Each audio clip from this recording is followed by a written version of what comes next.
Audra here, and today we are going to look at the scripting tool Awesometable.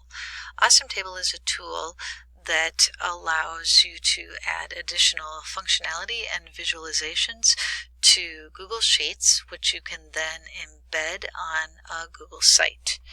The implication for training is that by allowing this extra functionality, you can create interactive lists of resources for users so that they can quickly work through large amounts of resource material and find the material that is immediately pertinent to them.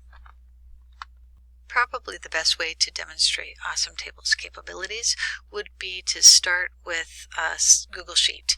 And here we can see we've got a Google Sheet.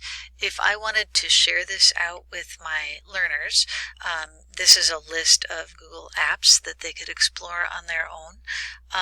You can see that when we post this out, even if we post it as HTML, the users don't really have a lot of functionality. They can search one column at a time. The column is not necessarily user-friendly when it's laid out on a website. When you take a Google Sheet like this and you put it in Awesometable, you can take that same information, and by using the scripting from Awesometables, you can take that information and you can make it look like this.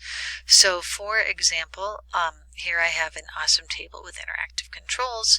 This is that same list, but you can see that I have taken my, just by adding a couple simple scripts, I've taken the title of the apps and now they are hyperlinked instead of being a separate ugly little link.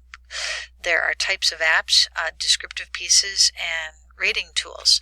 And all of this is sortable up on top with a couple of additional pieces of scripting. So for example, if I want to take a look at just the communication tools, you can see that the tools that I've identified as communication, tagged as communication, are up on top.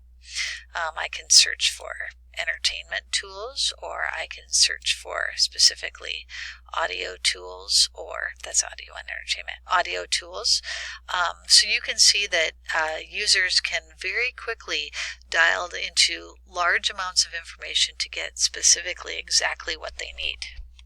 Next step in Awesometable would be to go directly out to Awesometable's galleries, where you can see that there are ready-made templates for different ways that users can visualize that data.